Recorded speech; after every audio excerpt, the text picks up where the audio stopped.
teman-teman, kami dari kelompok 3 yang beranggotakan Dwi Julinda Putri, Salma Ovanuha, dan Melia Dwi Kairunisa akan menjelaskan tentang penyusunan laporan keuangan pemerintahan pusat. Dalam Peraturan Pemerintah Nomor 71 Tahun 2010, pemerintah pusat dan pemerintah daerah harus menggunakan basis akrual dalam penyajian laporan keuangan mulai tahun 2015. Untuk mendukung pelaksanaan akuntansi berbasis akrual di pemerintah pusat, Kementerian Keuangan mengembangkan aplikasi terintegrasi agar dapat digunakan oleh kementerian, lembaga, atau negara.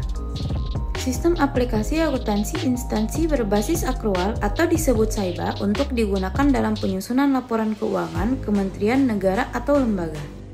Dasar hukum penerapan standar akuntansi pemerintahan berbasis akrual pada pemerintah pusat adalah yang pertama, Peraturan Pemerintah Nomor 71 Tahun 2010 tentang standar akuntansi pemerintahan. Yang kedua adalah Peraturan Menteri Keuangan Nomor 213 PMK 05 2013 sebagaimana telah diubah dengan Nomor 215 PMK 05 Tahun 2016 tentang sistem akuntansi dan pelaporan keuangan pemerintah pusat.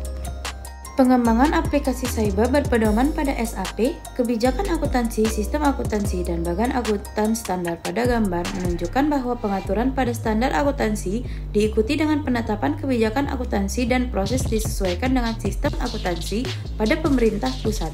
Dalam rangka keseragaman pencatatan seluruh transaksi keuangan pemerintah, maka digunakan bagan akun standar atau BAS.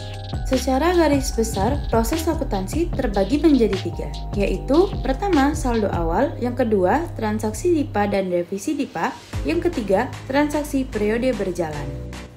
Yang pertama, saldo awal dilakukan dengan menetapkan saldo aset, kewajiban, ekuitas basis akrual sesuai dengan posisinya.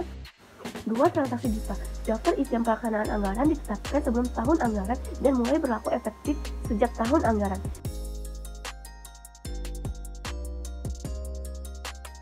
Yang ketiga, transaksi periode berjalan yang terdiri dari transaksi pendapatan, transaksi belanja yang terdapat beberapa poin yaitu transaksi beban atau belanja operasional yang tidak menghasilkan persediaan, 2. Transaksi belanja operasional yang menghasilkan barang persediaan, 3. Transaksi belanja modal. C. Transaksi uang persediaan terdiri dari beberapa poin yaitu transaksi menyediakan uang persediaan atau tambahan uang persediaan, transaksi pergantian uang persediaan, transaksi pengembalian uang persediaan. Yang ke D, transaksi pengembalian pendapatan. Yang E, transaksi pengembalian belanja yang terdiri dari 4 poin yaitu pengembalian belanja TAB yang tidak menghasilkan BMN. Yang kedua, pengembalian belanja TAB yang menghasilkan BNMN. Yang ketiga, pengembalian belanja AYL yang tidak menghasilkan BMN. Yang keempat, pengembalian belanja TAY yang menghasilkan BMN. Ke F, transaksi pengesahan hibah langsung terdiri dari 2 poin yaitu hibah langsung bentuk uang dan hibah langsung bentuk jasa. Yang ke G, transaksi pengesahan pengembalian hibah langsung terdiri dari 2 poin yaitu pengembalian kasih hibah langsung ke donor dan penyetoran pengembalian hibah langsung ke kas negara. Transaksi terkait aset. Yang pertama, transaksi piutang. Timbulnya piutang yang terjadi karena adanya tunggakan pungutan pendapatan yang pemberian pinjaman serta transaksi lainnya yang terdiri dari piutang pajak, piutang PNBP, piutang tagihan penjualan langsuran, piutang tuntutan perbendaharaan dan tuntutan ganti rugi, piutang jangka panjang lainnya. Dan B. Pengisian piutang dilakukan untuk menganalisis kualitas tertagih. Dan C. Reklasifikasi piutang. Dan yang ke D, penghentian pengakuan piutang terdiri dari 2 poin. Pelunasan piutang pada periode berjalan dilakukan dengan penyetoran dengan menggunakan BPN. Lunasan piutang yang telah dicadangkan, penyisihan piutang tak tertagih. Bila piutang telah dicadangkan, penyisihan yang tak tertagih kemudian diterima pelunasannya, maka penerimaan dokumen pelunasannya tersebut akan membentuk jurnal sebagai berikut, yaitu jurnal kas, utang kepada KUN di debit dan pendapatan di kredit. Jurnal akrual diterima dari entitas lain di debit dan pendapatan di kredit. 2. Transaksi persediaan. A. Saldo awal persediaan. B. Pengadaan persediaan. Belanja barang dapat digunakan untuk perolehan bahan untuk operasional baik yang habis pakai maupun persediaan bahan yang akan dijual diserahkan kepada masyarakat. C. Pemakaian atau penyerahan persediaan. Pemakaian bahan operasional, penyerahan atau penjualan persediaan kepada masyarakat, penyerahan barang dalam rangka bantuan sosial. Yang ke D. Penyediaan nilai persediaan. persediaan timbul akibat penerapan metode harga perolehan terakhir dalam penilaian persediaan, transaksi koreksi dan reklasifikasi persediaan, serta pembulatan pencatatan persediaan. Yang ke E, transaksi masuk persediaan. Transaksi ini dicatat dengan menambahkan persediaan dan mengkredit akun transfer masuk. Yang ke F, transaksi keluar persediaan. Transaksi ini dicatat dengan mengurangi persediaan dan mendebitkan akun transfer keluar.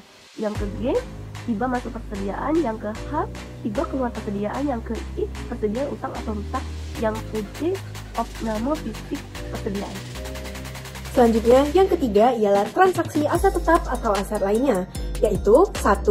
Saldo awal aset tetap atau aset lainnya. Yang kedua ialah perolehan atau pengadaan aset tetap atau aset lainnya yang terdiri dari aset intra-kompatibel dan aset ekstra-kompatibel.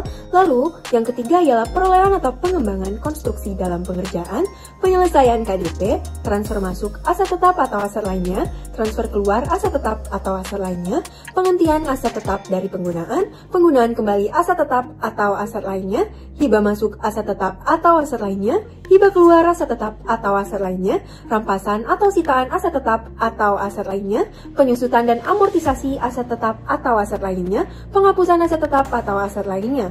Dan yang keempat ialah kas di bendahara pengeluaran, dan yang terakhir ialah transaksi transfer masuk atau transfer keluar non-BMN. Selanjutnya, kita akan membahas mengenai penyesuaian dan koreksi. Sebagaimana yang telah kita ketahui, penyesuaian merupakan sarana memutakhirkan data dalam akuntansi berbasis aktual.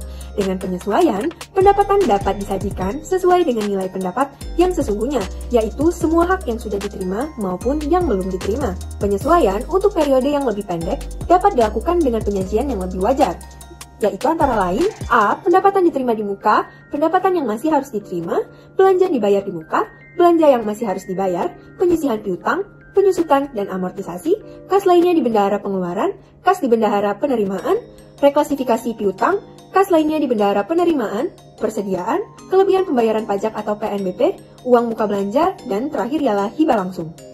Koreksi terdiri dari A. Koreksi beban aset. Sebagaimana yang telah kita ketahui, koreksi beban aset dapat dilakukan apabila terjadi kesalahan pembebanan akun belanja yang tidak dapat lagi dilakukan ralat SPM atau SP2D. Yang B ialah koreksi lainnya, dilakukan untuk menyesuaikan saldo akun-akun non-BMN. Dan yang ketiga ialah koreksi antar beban, yaitu koreksi beban yang terlanjur dicatat pada akun yang salah menjadi akun beban yang seharusnya. Lalu, mengenai penyusunan laporan keuangan, sistematika penyajian laporan keuangan Kementerian Negara atau lembaga mengacu pada standar akuntansi pemerintahan, yaitu 1. Pernyataan yang telah direview, yang kedua ialah pernyataan tanggung jawab, yang ketiga ringkasan laporan keuangan, yang keempat laporan realisasi anggaran, yang kelima neraca, yang keenam laporan operasional, yang ketujuh laporan perubahan ekuitas, dan yang terakhir ialah catatan atas laporan keuangan. Sekian video singkat dari kelompok 3 mengenai penyusunan laporan keuangan pemerintah. Terima kasih atas kesempatannya. Wassalamualaikum warahmatullahi wabarakatuh.